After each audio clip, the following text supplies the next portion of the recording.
Okey. Ni batalkan wudu. Ni sahibul jabirah. Okey, ni tayamum. Okey, ni tawaf. Ni permasalahan ketiga tawaf lah. Maknanya sentuh menyentuh. Ini ada kaitan dengan wuduk juga. Okey. Jadi maknanya kalau kita bersentuh kulit antara lelaki perempuan, tak batal wuduk lah. Dia tak batal wuduk, tapi dengan syarat jangan ada syahwat. Masa saya cerita macam itu, masa saya tengah ceramah di Mekah juga ni, di Mekah, ke Mekah ceramah ikut KT. Jadi dalam satu KT tu dalam 400 ke macam itulah. Jadi ada satu jemaah wanita ni, memang dia berdiri, dia tanya macam ni, Umi, mana ada orang tengah tawaf tiba-tiba boleh ada rasa syahwat? Dia kata macam itu. Saya tak cakap siapa-siapa pun. Saya kata kalau misalnya tersentuh, tiba-tiba kita rasa ada syahwat, maka batal dia punya wuduknya. Kalau tidak, tak batal. Dia pun macam tak puas hatilah dengan saya. Lepas tu esoknya, tahu dia jumpa saya, Umi, saya memang istighfar lah, saya berdosa lah. Kenapa saya kata macam itu? Saya kata, puan kan yang tanya saya semalam pasal bersentuh lelaki perempuan kan masa tawaf? Ya. Dan malam tadi saya buat tawaf, memang saya batal. Kenapa batal, terkentut? Tak. Kenapa? Saya tersentuh dengan lelaki Arab, orangnya handsome sangat-sangat. Saya kata, macam mana handsome boleh sampai batal dia punya wuduknya? Kata Jawanya, ni baru kata Jawa, ser-ser. Saya tak tahu kat sini ada Jawa ke tidak, tapi kalau Jawa tu kata ser-ser lah. Dia bila kita terpegang macam inilah je, terus macam itu, positif lah. Tak handsome-nya macam mana lah orang tu, saya pun tak tahu macam mana. Saya kata, macam mana boleh rasa syahwat tu? Dia pakai kain ihramnya memang nampak bulu kaki. Saya kata, nampak bulu kaki aja boleh syahwat kau ya? Maknanya di sana, kenapa saya cerita macam ini? Kat sana nanti tolong jaga ni percakapan kita. Jaga percakapan. Itu yang saya nak sampaikan pada tuan-tuan dan puan-puan sebenarnya itu. Duit tidak menjanjikan apa-apa tuan-tuan. Memanglah tuan-tuan mungkin bayarannya lebih mahal daripada muasasah, tetapi yang menentukan hati kita ni, kita kena minta dengan Allah tuan-tuan. Ya, kena minta dengan Allah. Okey. Maknanya kalau dia tak ada syahwat, maknanya tak adalah batal. Okey. Ni sesak dalam lift, lobby, dalam masyaqqah ketika tawaf, masjid, ni semuanya maknanya masih boleh. Ya, masih boleh.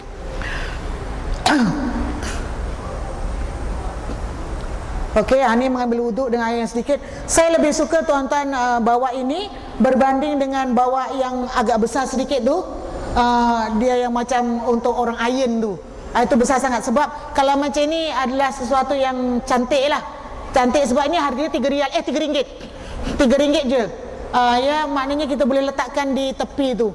Maknanya praktikal sangat lah kalau ni. Ya. Okey.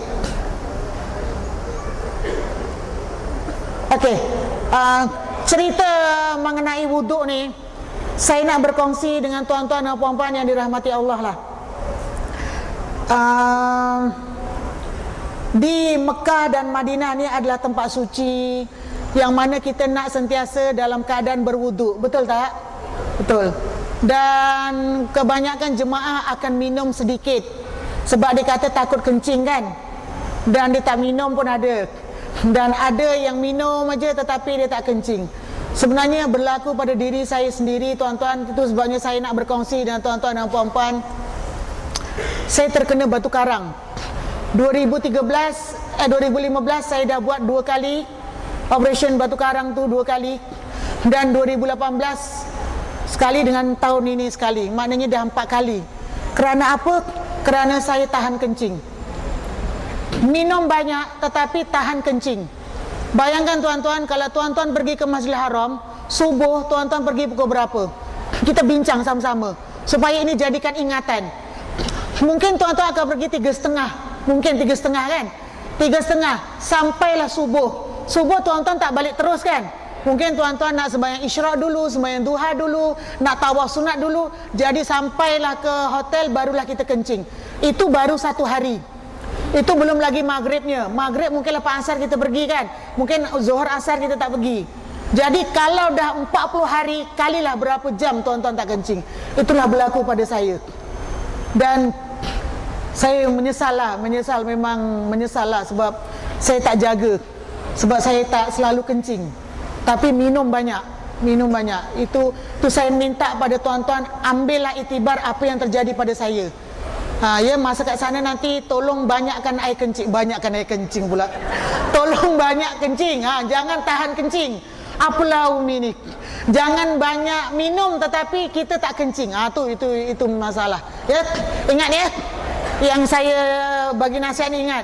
Saya nasihatkan untuk diri saya dan juga diri tuan-tuan sekali lah. Dan Dr. Pakar cakap, Puan, saya tak nak jumpa Puan kat bilik operation lagi tau. Saya nak jumpa Puan kat tempat lain. Dia kata macam tu. Dia kata 4 kali dah jumpa Puan kat bilik operation. Dia kata macam tu. Doktor yang sama. Okey, elakkan membasah kain atau tisu dan mengelap pada anggota wudu. Maksudnya macam ini. Ada jemaah, ini contoh kain tisu ataupun sabut tangan lah. Dia berwudu, dia basahkan ini, lepas tu dia berwuduk gunakan inilah. Ada tuan-tuan. Saya pun tak tahu macam mana dia belajar. Semua ada. Yang tangan pun dipakai macam ini. Bila kat sana tuan-tuan dan puan-puan, macam-macam yang kita nampak. Itu belum lagi sembahyangnya. Kalau sembahyang yang bukan rakyat Malaysia lah, kita nampak macam-macam kan. Itulah. Itu belum lagi tawafnya. Macam-macam tuan-tuan. Ini isu solat dia solat. Cakap solat pula lah.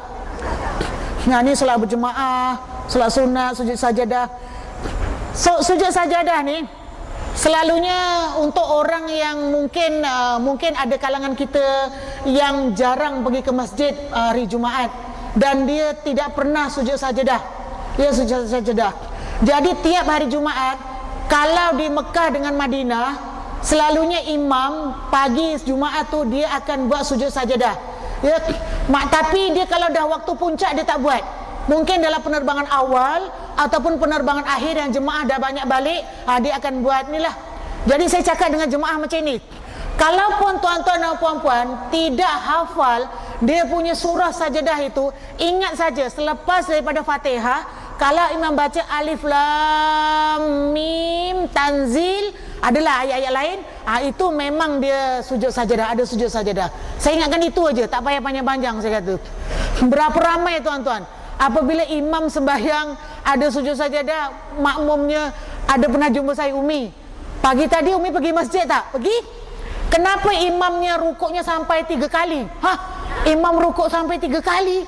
Taklah, saya ikut sembahyang sekali. Iya, dia lepas tu dia terus sujud, dia terus rukuk, lepas tu sampai 3 kali. Dia kata tak ada, itu buat sujud sajadah.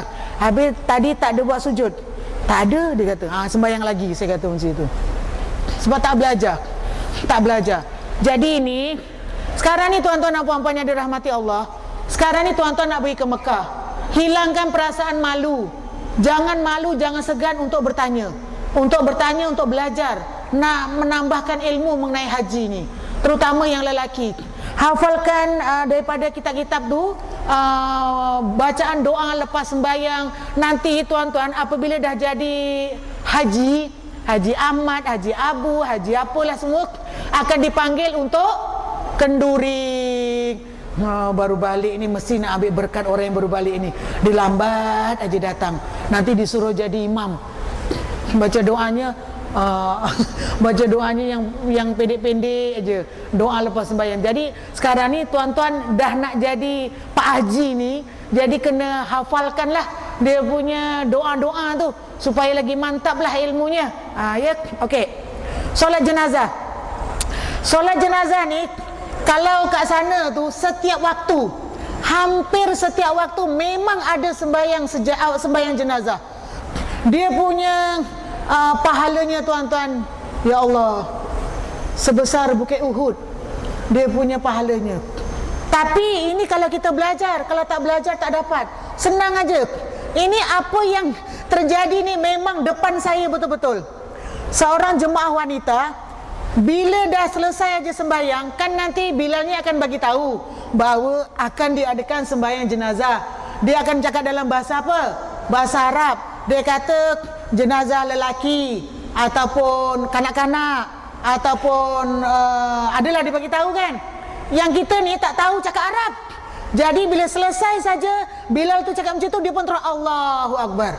Dalam hati saya, ini depan ni mesti dia nak sembahyang mayat ni. Orang lain baru nak bangun, dia dah Allahu Akbar. Lama dia tak rukuk, tak sujud. Memang pasti. Lepas tu bila imam Allahu Akbar, dia Allahu Akbar. Maknanya dia dah takbir 2 kali. Selesai semua takbir dia 5 kali. Kita kan takbirnya 4 kali je kan. Selesai tu saya pun dekat dengan dia lah, sebab saya kat belakangnya. Saya kata, puan tadi sembahyang apa ya? Sembahyang jenazah. Engkau tak buat ke? Dia kata. Saya kata buat juga. Tanya aja sebab puan kan orang Malaysia, sajalah tanya. Kata, tapi tadi puan sembahyang jenazah berapa rakaat ya? Ikutlah macam imam tadi.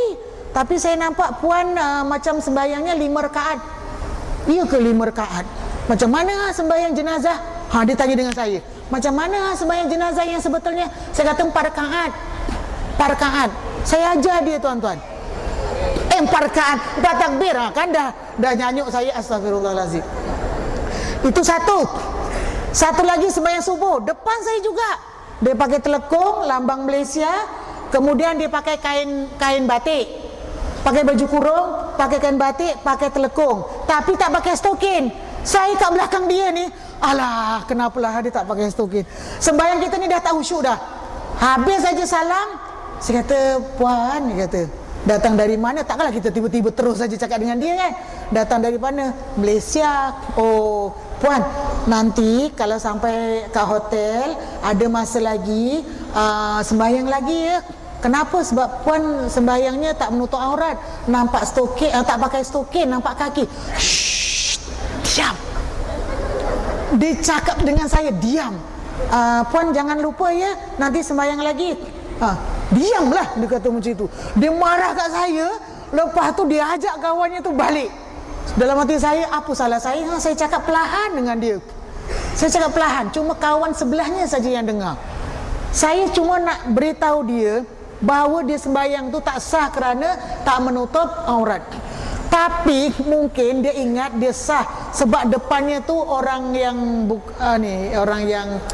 orang-orang yang luar-luar tu, yang hitam tu, kan dia sembahyang tak pakai stokin kan. Agaknya dia pun sama macam aku lah, tak pakai stokin gitu.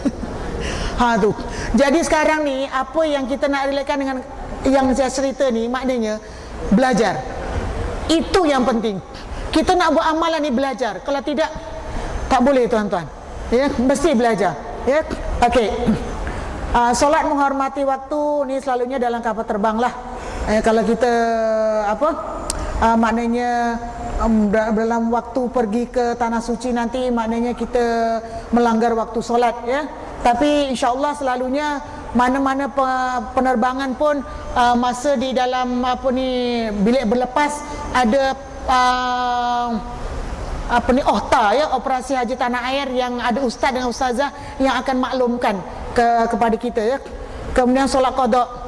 Ya, qada ni tuan-tuan dan puan-puan, mana-mana yang kita dulu tak sembahyang ya, jadi qada lah ya. Jadi ini memang ada betul yang terjadi ni. Orangnya masa tu umurnya 21 tahun. Dia datang, dia kata, Umi, saya ni jenis tak sembahyang dulu. Dia kata jenis tak sembahyang. Okeylah, tak apa. Jadi sekarang ni ada masa tuan-tuan qada lah. Saya kata tuan qada lah. Jadi kat sini kalau dah lepas sembahyang tak ada apa-apa, zikir sembahyang lah qada. Saya kata macam tu. Sembahyang qada ni niatnya macam mana? Saya pun bagilah niatnya. Saya kata dah tak sembahyang ni daripada bila? Dia ada cakap lah, memang banyak lah dia cakap. Dia punya bilangannya. Esok paginya tu, dia orang pertama yang jumpa saya di bilik saya semasa di Hotel Mekah. Dia kata, Umi, alhamdulillah saya dah selesai qada malam tadi. Tahniah, saya cakap macam itu. Bagusnya, maknanya tuan ni tak tidur ya malam tadi ya. Tidur. Kenapa? Kan semalam bagi tahu dengan saya Kodoknya banyak. Kenapa pula yang ditinggalkan tu banyak? Kenapa pula satu malam boleh selesai? Umi, kat sini kan 100,000